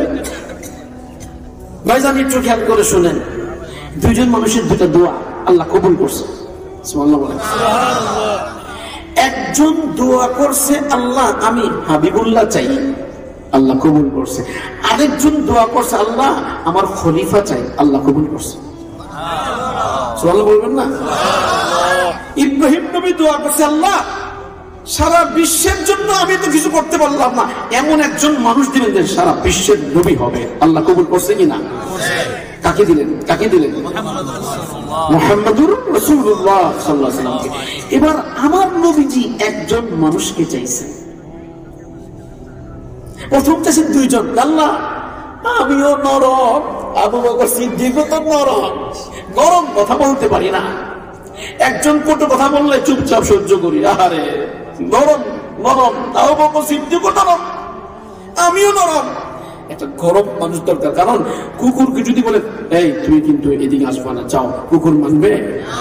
কুকুর আপনার পায়ে কামড় দিবে, কুকুর আপনার খাবার খেয়ে ফেলবে, কুকুর আপনাকে ঘেউ ঘেউ করবে। এবার কুকুরকে সরাইবার জন্য কি নরম দরকার না গরম? এরে মেরে ডান্ডা করে দিব। এই হয় যখন এটা চিৎকার দিবে তখন কুকুর ভয়ে পালাবে, ঠিক কিনা বলেন? আল্লাহ ঠান্ডাওয়ালা মানুষ দরকার। আল্লাহ বলে কারে চান? ও দুইজনকে চাই। 1 নম্বর আমর ইবনে হিশাম, 2 নম্বর ওমর ইবনে খাত্তাব। আমার শাইখ মুর্শিদ আব্দুল্লাহ শাহ আব্দুল মতিন বিন হুসাইন আহমদ বরকাতুল্লাহ একদিন প্রশ্ন করলেন, বলো তো আজকাল মাহফিলের মধ্যে ওয়াজে না গলত একটা কথা বলে, 2 উমরকে আল্লাহ চাইছেন, নবী চাইছেন, আল্লাহ 1 উমর কবুল করছেন, আরেক উমর কবুল করেন না। কথাটা গলত। একজনের নাম ওমর, আরেকজনের নাম আমর। যদি রয়েত করে ওয়াও থাকে তখন আমর হয়। আমর ইবনে হিশাম আবু জেহেলের নাম, আর ওমর ইবনে খাত্তাব ওমর ইবনে খাত্তাবের নাম। আচ্ছা 2 ওমর না, একজন ওমর আরেকজন কি আমর। মনে থাকবে আপনাদের কথা না? ওমর আর কি আমর। আল্লাহ আমর ইবনে হিশামকে মুসলমান বানায়া ইসলামকে শক্তিশালী করেন, ওমর ইবনে খাত্তাবকে মুসলমান বানিয়ে আপনি ইসলামকে শক্তিশালী করেন। আল্লাহর পক্ষ থেকে উত্তর আসলো, 2 জানা একটা, 2 জানা একটা ছাড়েন আরেকটা ধরেন, একটা বাদ দিবেন। আল্লাহ রাসূল বললেন, আল্লাহ কাকে বাদ দিব? জবরটা বাদ দেন, পেশটা রাখেন। আরো জোরে আমরের নামটা নিয়েন না কেন? ختم الله على قلوبهم وعلى سمعهم وعلى أبصارهم غشاوة ولهم عذاب عظيم। মোহর লাগাই দিছি, বাদ দেন। আল্লাহ ঠিক আছে বাদ দিলাম। এবার আল্লাহ ওমর ইবনে খাত্তাবকে দিয়ে ইসলামকে শক্তিশালী করেন। আল্লাহ পাক বলে এটা কবুল, একটু সবর করেন, একটু সবর করেন। আসবে আপনাকে মারার জন্য, টেনশন করার কারণ নেই। মারতে আসবে, নিজেই মরে যাবে। কল্লা নিয়ে নিতে এসে সে নিজেই কল্লা ঠেকায় দেবে। সুবহানাল্লাহ বলেন। সর্বপ্রথম যেদিন ওমর ইবনে খাত্তাব মুসলমান হন, আমার দাদা শেখ আরিফুল্লাহ শাহ হাকিম মোহাম্মদ আখতার সাহেব রহমাতুল্লাহ আলাইহি বলেন, যেদিন হযরত ওমর ইবনে খাত্তাব ইসলাম ধর্ম গ্রহণ করলেন, সাহাবায়ে কেরাম অনাকাঙ্ক্ষিত ভাবেই বললেন, নারায়ে তাকবীর। আরে আজিব বাওয়ালা কালিমা পড়ছে ওমর, সাহাবায়ে কেরাম নারায়ে তাকবীর। পুরো মক্কার মধ্যে সুর মচে গেল যে কিছু একটা হয়েছে। এবার সবাই দেখতে পেল, আরে ওমর মুসলমান হয়ে গেছে। জিবরাইল আমিন এসে বলে, আল্লাহর পয়গম্বর আপনারা যতটুকু খুশি ওমর ইবনে খাত্তাব ইসলাম ধর্ম গ্রহণ করার দ্বারা, এর চেয়েও বেশি খুশি আসমানের সব ফেরেশতা। আসমানবাসী খুশি উদযাপন করতেছে, ওমর মুসলমান হয়েছে। এবার ইসলাম শক্তিশালী হবে, ইসলাম জিন্দা হবে, ইসলামকে বিজয় করা হবে। এরপর তিনি ইসলাম ধর্ম গ্রহণ করে 1 সেকেন্ড দেরি নাই, মুহূর্তের মধ্যে বলেন, আনতা হাক্কুন নাম আনা হাক্কুন, আল্লাহ হাক্কুন নাম আল্লাহ হাক্কুন, নবিয়ুন হাক্কুন নাম নবিয়ুন হাক্কুন, আল কোরআন হাক্কুন নাম কোরআন হক, ইসলাম হক নাম হক। তাহলে গোপনে গোপনে নামাজ পড়ার দরকার নেই, চলেন যাই। আল্লাহু আকবার বলবেন না? নবী কয়, তোমার এই যে তুমি সাহস করে বলছো, এই সাহসটার জন্যই তো তোমার জন্য দোয়া করছি, আল্লাহ কবুল করছে। চলো চলো। আল্লাহ রাসূল আপনি আসেন, নামাজ পড়ান। কোন বাবার ক্ষমতা আছে তার মাকে এতিম করবে, তার স্ত্রীকে এতিম বিধবা করতে চায়? স্ত্রীকে বিধবা যদি করতে চায় তাহলে আসো আমার সামনে, আমি আজকে লড়াই করব। ইসলাম ধর্ম সত্য, নবী সত্য, আল্লাহ সত্য, কোরআন সত্য, কাবা সত্য। আর গোপনে নয়, আজকে প্রকাশ্যে আমরা নামাজ আদায় করব। সুবহানাল্লাহ। এই 1 নম্বর ঘটনা রাখেন, বুঝছেন তো? বুঝতে পারছেন? 2 নম্বর ঘটনা একটু খেয়াল করেন। আমি কিন্তু সবাই বানায় গোল দেয় 1 মিনিট। আমার বয়ান শেষ 1 মিনিটই হবে। বয়ান শেষ 1 মিনিট একটা কথা বোঝাবো, খুব দামি একটা কথা আপনাদেরকে বোঝাবো, একদম অল্প সময়। ভূমিকা অনেক বড় কিন্তু কথাটা অল্প। ছোট্ট একটা কথা বোঝাবো, আমল করবেন ইনশাআল্লাহ। আগে হাত তুলেন, আগে ওয়াদা করেন। আল্লাহ আমাদের সবাইকে আমল করার তৌফিক দান করুন। আরো জোরে আমিন। ইউটিউবের বয়ান বাদ দেন, আমল বয়ান শুনেন। ইউটিউবের বয়ান শুনলে আমরা বিভ্রান্ত হবেন, ঠিক আছে?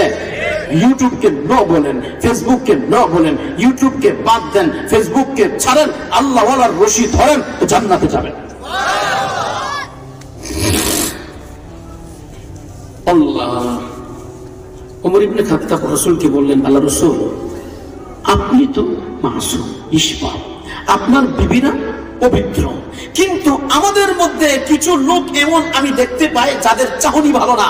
আমি চাই আপনার বিবিদের সাথে আমাদের একটা পর্দা হয়ে যায়। আপনার বিবিদের কাছে বিবির দিকে খারাপ নজরে তাকাবে, আমার তো সহ্য হয় না, পর্দার আয়াত নাযিল করা দরকার। নবীজি বলছেন, ওমর আমি এটা পারবো না।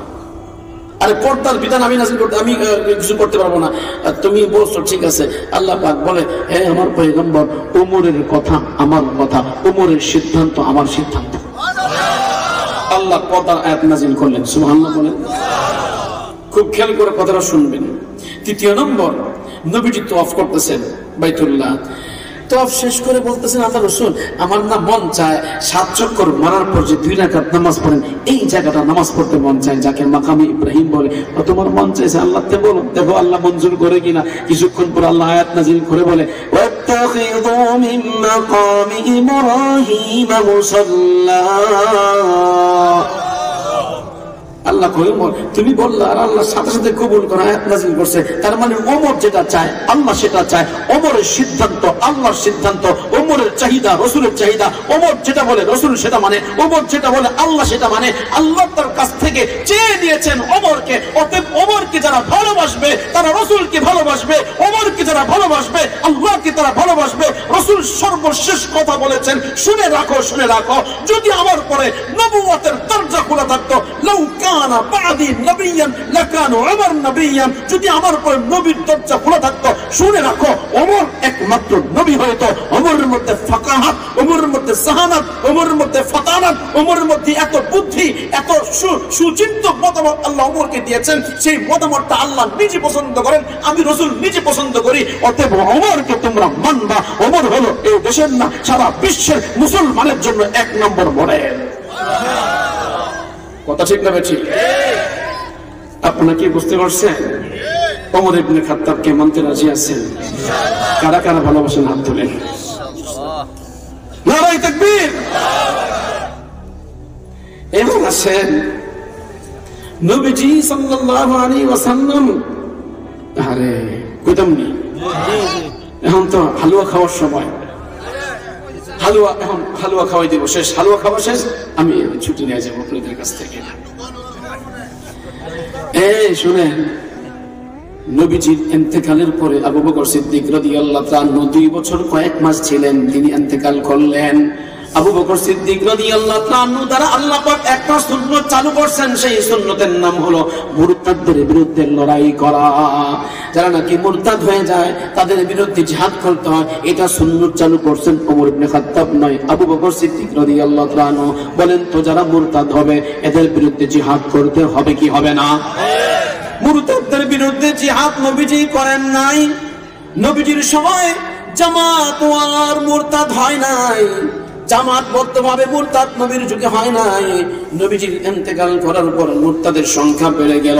1 নম্বর দল হয়ে গেল মুসাইলামাতুল কাযযাবের দল, আরেক দল হয়ে গেল যাকাত দিব না, আরেক দল হয়ে গেল যাকাত দিব, আমার যাকাত আমি দিব, বাইতুল মালকে যাকাত দিব না। হযরত আবু বকর সিদ্দিক বললেন, আমার মিশন আমি মুরতাদদের বিরুদ্ধে জিহাদ করব। অতএব রাসূলের যুগে যে নাকি একটা ছাগল দিয়েছে, বকরির বাচ্চা দিয়েছে, যদি একটা বকরির বাচ্চা দিতে অস্বীকার করে, অথবা যেই রশিটা দিয়েছে ওই রশি দিতে অস্বীকার করে, আমি তার বিরুদ্ধে লড়াই করব। ওমর বাধা দিলেন, নামাজ আদায়কারীকে আপনি মানতে পারেন না, লড়াই করতে পারেন না। আবু বকর সিদ্দিক একটা ধমক দিলেন, হে ওমর, তুমি তো জাহিলি যুগে বিয়ে ছিলা, ইসলামের মধ্যে আসে ছাগলের মতো এত কমজোর কেন হয়ে গেলা? একটা ধমক দেওয়া মাত্রই ওমর বললেন, শারাহাল্লাহু সাদরি কামা শারাহা সাদরা আবি বকর। আবু বকর সিদ্দিকের দিন যেমন আল্লাহ খুলে দিয়েছেন এক ধমকের মাধ্যমে, মহান আল্লাহ আমার দিনটাও খুলে দিলেন। আমি বললাম, আবু বকর তোমার কথা রাইট। সুবহানাল্লাহ। আবু বকর সিদ্দিক যখন ইন্তেকাল করলেন, 6 বছর পর্যন্ত ওমর ইবনে খাত্তাব রাদিয়াল্লাহু তাআলা লড়াই করলেন, একের পর এক দেশ বিজয় করতে শুরু করলেন, অর্ধ বিশ্বের মালিক হয়ে গেলেন। অর্ধ বিশ্বের মালিক হওয়ার পর এবার ইসলাম ধর্মটাকে সুন্দরভাবে সাজাইবার জন্য, মুসলিম রাষ্ট্রকে সুন্দরভাবে সাজাইবার জন্য সর্বপ্রথম দিরহাম, দিনার ইসলামের নাম দিয়ে চালু করলেন হযরত ওমর ইবনে খাত্তাব রাদিয়াল্লাহু তাআলা। ইতিপূর্বে দিরহাম মুসলমানদের ছিল না, দিরহাম ছিল হেরাকল বাদশার নামে। আল্লাহ রাসূল সাল্লাল্লাহু আলাইহি ওয়াসাল্লাম টাইম পান নাই, তিনি করতে পারেন নাই। আগেই বললাম আন্তর্জাতিক মহলে 4 খলিফার মাধ্যমে আন্তর্জাতিক মহল ইসলামকে ছড়াইছেন। শুরু করছেন নবীজি চিঠির মাধ্যমে, আর সমাপ্ত করলেন 4 জন খলিফা। ঠিক কিনা? আন্তর্জাতিক নবীর মিশনকে নিয়ে কাজ করেছেন 4 জন খলিফা। 1 নম্বর দিরহাম তৈরি করলেন, দিনার তৈরি করলেন। ঘোড়ার মধ্যে যাকাত, এটা তিনি করতে পারেন নাই।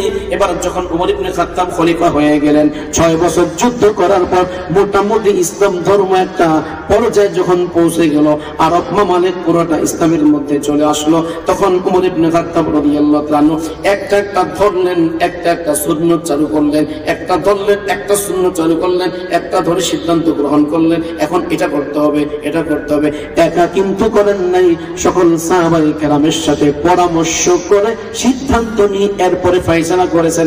এই জন্য শরীয়তের দলিল 4টা: 1 নম্বর কোরআন, 2 নম্বর সুন্নাহ, 3 নম্বর ইজমা, 4 নম্বর কিয়াস। ঠিক না বেঠি? একদিন রমজান মাসে মসজিদে গেলেন, যাওয়ার পরে দেখলেন কি ঘুম ঘুম ঘুম ঘুম আওয়াজ, ঘুম ঘুম ঘুম আওয়াজ। আরে এত আওয়াজ কিসের? পরীক্ষার সময় বাচ্চারা পড়ে একদম মাথা নষ্ট হয়ে যায়, ছাত্রদের সামনে যাওয়াই যায় না। যেই কামরার ভিতরে ছাত্ররা পড়ে, ওই কামরা গেলে মাথা নষ্ট হয়ে যায়। এসে পরে জনাবা যাইতুন, জনাবা যাইতুন আমরান, জনাবা যাইতুন আমরান, জনাবা ফাইল যাইতুন ফাইল, আমরান মফুল, ফাইল ফাইল মফুল, জুমলা ফাইল খবরিয়া। আরে ভাই কি পড়ে? একজনকে জনাবা জনাবা জনাবা জনাবা জনাবা জনাবা জনাবা এই সরফে সগীর টানতে থাকে, সরফে কবির টানতে থাকে, একজন নাহু পড়তে থাকে, একজন এটা পড়তে থাকে, একজন ওটা পড়তে থাকে। উস্তাদ যে থাকে মাথা নষ্ট হয়ে যায়। ঠিক কিনা? ঠিক এই অবস্থায় ওমর ইবনে খাত্তাবের মসজিদে ঢুইকা দেয়, এক জায়গায় পড়ে আলিফ লাম মিম যালিকাল কিতাবু লা রাইবা ফীহি হুদাল লিল মুত্তাকিন। আরেক জায়গায় পড়ে আলিফ লাম মিম তিলকা আয়াতুল কিতাবি লা রাইবা ফীহি। আরেক জায়গায় এখানে তেলাওয়াত, এখানে তেলাওয়াত, ওখানে তেলাওয়াত, ওখানে তেলাওয়াত, ওখানে তেলাওয়াত, এখানে 2 জন, ওখানে 5 জন, ওখানে 10 জন, ওই জায়গার মধ্যে 20 জন। পুরো মসজিদ ঘম ঘম ঘম ঘম করতেছে, আর ইখতিলাফ দেখা যায়। তখন তিনি সবাইকে ডাকলেন নামাজের পরে, এই সবাই এদিকে আসো। এটা কিন্তু বুখারী শরীফের কথা বলছে, আমার কথা না। বুখারী শরীফের মধ্যে ঘটনা আছে। 6 বছর পর সাদরাম মিন খিলাফাতিহি, শুরু অংশের মধ্যে এক অবস্থা, শুরু অংশের পরে সবাইকে ডাকলেন। কিসের নামাজ পড়লাম? তারাবির নামাজ পড়ছে। বুঝছেন তো কিসের নামাজ? এইভাবে কেন? রাসূল সাল্লাল্লাহু আলাইহি ওয়াসাল্লাম তো আমাদেরকে বলেন না জামাতে পড়তে হবে। আজকে আমি 2টা সিদ্ধান্ত নিতে চাই, তোমরা কি বলো? খলিফাতুল মুসলিমিন, আপনি যা বলবেন তা। বসো, পরামর্শ। আমি চাচ্ছিলাম যে মসজিদের মধ্যে এইভাবে জামাত না করে একটা জামাত, একজন ইমাম থাকবেন, তিনি তেলাওয়াত করবে, আর একজন হাফেজ থাকবে, ভুল হলে ধরবে। পুরা কোরআনে কারীম এক হাফেজের পিছনে, 2 হাফেজের পিছনে, বা 1 হাফেজের পিছনে পুরা কোরআন শরীফ পুরা রমজান মাসে এক জামাতে, যেই মহল্লা, যেই মসজিদ, ওই জামাতের মধ্যে পুরা মহল্লাবাসী মসজিদে আসবে, তারাবির নামাজ পড়বে। আপনারা কি বলেন? হুজুর এটা তো খুব সুন্দর হয়। সব সাহাবী সুন্দর তো হয়। তোমরা কি একমত? জি আমরা একমত, এক জামাত। মাশাআল্লাহ, আলহামদুলিল্লাহ। এই লিখো লিখো, একমত, সব সাহাবীরা একমত হয়েছে, লিখো, লিপিবদ্ধ করো। লিপিবদ্ধ করেছে। 2 নম্বর মতামত, নামাজ পড়বো কয় রাকাত? একজন বলে 8 রাকাত, একজন বলে 12 রাকাত, একজন বলে 20 রাকাত, একজন বলে 14 রাকাত, একজন বলে 10 রাকাত, একজন বলে 18 রাকাত। এখন ইখতিলাফ হয়ে গেছে, এক একজন এক এক কথা বলে। এবার বললেন নবীজি সারা জিন্দেগি মানে 10 বছর তারাবির নামাজ মসজিদে কখনো পড়েন নাই। আমার নবীজি মসজিদে কখনোই তারাবি পড়েন নাই। ভালো করে খেয়াল করে শুনবেন, নবীজি কখনোই মসজিদে তারাবি পড়েন নাই, 3 দিনও পড়েন নাই। জামাতের সাথে পড়ছেন মসজিদের বাইরে, মসজিদে পড়েন নাই। আপনারা যারা মদিনা শরীফ গিয়েছেন দেখবেন 4টা মেহরাব আছে। 1 নম্বর মেহরাবে উসমানী, শুরু মেহরাবটা। 2 নম্বর মেহরাবে বুরাক, হানাফি মাযহাবের মেহরাব, মিম্বার এই পাশে। আর 3 নম্বর মেহরাবুন নবী, মিম্বার এই পাশে রিয়াদুল জান্নার মধ্যে। আর 4 নম্বর মেহরাব হলো নবীজি যেখানে শায়িত আছেন, নবীজির ঠিক যাওয়ার আগ মুহূর্তে একটা কামরা আছে, কামরার পিছনে অর্থাৎ উত্তর দিকে একটা একটা মেহরাব আছে, এই মেহরাবের নাম মেহরাবে তাহাজ্জুদ। নবীজি ওই জায়গার মধ্যে তারাবির নামাজ পড়তেন। একদিন নামাজ পড়তে শুরু করলেন, সাহাবী শুনতে পাইছেন, তখন কামরা হয়তো কামরার পিছনে ছিল, তো তখন সাহাবীরা অনেকে শরীক হয়ে গেছে, নবীজির পিছনে নামাজ পড়লো। এখন শুনতে পাইল নবীজি কোরআন শরীফ পড়তে থাকে। নবীজির তেলাওয়াত আর নবীর তেলাওয়াতের মতো মজা পৃথিবীতে কারো তেলাওয়াতের মতো হইতে পারে না। কথা ঠিক না? ঠিক বলে মজাই তো দেখা যায়। দ্বিতীয় দিন ঘোষণা হয়ে গেল নবীজি তাহাজ্জুদের জায়গায় নামাজ পড়ছেন, আমরা পড়ছি। এবার দ্বিতীয় দিন মসজিদের অর্ধেক ভরে গেছে, তৃতীয় দিন খবর হয়ে গেছে, এবার তৃতীয় দিন পুরা মসজিদ ভরে গেছে, নবীজি আর আসে না। ওমর ইবনে খাত্তাব ইট মারে, দরজা নক, নবীজি আসে না। শেষ বেলায় এসে বললেন, আমি ভয়ে আসি নাই, যেভাবে তোমাদের আগ্রহ দেখলাম, যদি আল্লাহ তাআলা উম্মতের আগ্রহ নবীর আগ্রহ দুইটা যখন মিলে যাবে, নেগেটিভ পজিটিভ মিলে গেলে আল্লাহ পাক খুশি হয়ে ফরজ করে দেবে। তোমাদের যে পরিমাণ আগ্রহ দেখলাম, আমি যদি আগ্রহের সাথে আজকে পড়াইতাম, তাহলে যদি আল্লাহ ফরজ করে দিতেন তোমাদের জন্য অনেক কষ্ট হইতো। কারণ অনেকে এটা পড়তে পারতো না, বা কোন শিব করা সম্ভব হইতো না, অনেকে ছেড়ে দিবে। কাজে এই ফরজ নামাজ ছেড়ে দিলে তো গুনাহগার হয়, জাহান্নামে যেতে হয়। নফল ছাড়লে তো গুনাহ একটু কম হয়, সুন্নত ছাড়লে একটু তুলনামূলক কম হয়। এজন্য আমি না আসি নাই। আল্লাহ রাসূল এতটুকুই মসজিদে পড়লেন নাকি মসজিদের বাইরে অন্য জায়গায় পড়লেন? আরো জোরে সবাই বলেন। বর্তমান সারা বিশ্বে তাহাজ্জুদের নামাজ মসজিদে হয় কি হয় না? আহলে হাদিস ভাইরা কি ঘরে পড়ে না মসজিদে পড়ে? হ্যাঁ হ্যাঁ বলেন বলেন, আহলে হাদিস ভাইরা তারাবির নামাজ মসজিদে পড়ে কিনা? নবীজি 2 দিন পড়েছেন বা 3 দিন পড়েছেন, 3 দিন ধরলাম, হাদিসে স্পষ্ট 2 দিন পাওয়া যায়, 3 দিনই ধরলাম। তো নবীজি 3 দিন যদি পড়ে থাকেন, মসজিদে পড়েন নাই, পড়ছেন তাহাজ্জুদের জায়গা, সাহাবায়ে কেরাম দাঁড়ানোর কারণে মসজিদের মধ্যে হয়ে গেছে। আসল যেখানে মেহরাব, নবীজি মেহরাবে ফরজ নামাজ পড়াইছেন, ওই মেহরাবে দাঁড়িয়ে তারাবির নামাজ পড়ান নাই, পড়িয়েছেন ঘরে যেখানে তাহাজ্জুদ পড়তেন ওই জায়গার মধ্যে। কিন্তু মসজিদটা ভরে গিয়েছে মুসল্লি দিয়ে, ইমাম সাহেব মেহরাবে দাঁড়ান নাই, দাঁড়াইছেন ঘরের তাহাজ্জুদের জায়গায়। কথা কি বুঝতে পারছি? কয়দিন পড়েছেন? নবী কি সবাইকে ডেকে নামাজ পড়াইছেন নাকি সবাই আসছে? নবীজি ডেকেছেন। যখন সবাই এসে গেছে আগ্রহের সঙ্গে, নবীজি আর পড়াইলেন না। ঠিক না ঠিক? এখন তিনি বললেন, এইভাবে ইখতিলাফ হওয়া তো খারাপ জিনিস, আমি ইত্তেফাক করতে চাই। 1 নম্বর ইত্তেফাক হয়ে গেল। 2 নম্বর বললেন তারাবির নামাজ কয় রাকাত। ইখতিলাফ হওয়ার পরে বললেন, নবীজি তো 10 বছর তারাবির নামাজ ঘরে পড়ছেন, ঘরের মানুষ কে আছে এখানে? ইবনে আব্বাস রাদিয়াল্লাহু তাআলা বলেন, আমি আছি। ফতোয়া ইবনে তাইমিয়া, আমি নিজে তামরিন করেছি এই হাদিস, আমি নিজে ফতোয়া ইবনে তাইমিয়া থেকে হাদিসটা বের করেছি। সেখানে স্পষ্ট তিনি বলছেন, আমি রাসূল সাল্লাল্লাহু আলাইহি ওয়াসাল্লামকে শেষ রাতে নামাজ পড়তে দেখছি, আবার রমজান মাসেও দেখছি, তাহাজ্জুদও পড়তে দেখছি, তারাবির নামাজও পড়তে দেখছি। আমি রাসূলকে দেখছি 20 রাকাত তারাবি পড়তে। কত রাকাত? আরো জোরে সবাই বলেন। কে বললেন কথাটা? ইবনে আব্বাস রাদিয়াল্লাহু তাআলা আনহু দেখছেন রাসূলকে 20 রাকাত পড়তে। এবার হযরত ওমর ইবনে খাত্তাব বললেন, যেহেতু ঘরে দেখছে রাসূলকে 20 রাকাত পড়তে, তাহলে এটা বলা হয় না 8 আছে, 12 আছে, 14 আছে, 18 আছে, 20 আছে, তাহলে কাম করি রমজান মাস তো ইবাদতের মাস, তো বেশিটাই ধরি, 20 রাকাতটাই ধরি। যেহেতু রাসূলকে ঘরে 20 রাকাত পড়তে দেখছে, 8ও পাওয়া যায়, 10ও পাওয়া যায়, 12ও পাওয়া যায়, 14 পাওয়া যায়, তো বেশিটাই ধরি, 20টাই ধরি। 20টা ধরলে কমসে কম একটা চিল্লা পুরা হয়। সুবহানাল্লাহ কি বলবেন? হুজুর বলেন তো কিসের চিল্লা? বলেন তো কিসের চিল্লা? হ্যাঁ, আর কিসের চিল্লা? বুঝলেন না কথাটা? 20 রাকাত নামাজ পড়লে সেজদার চিল্লা হবে। সুবহানাল্লাহ বলেন। কিসের কিসের কিসের? সেজদার চিল্লা হবে।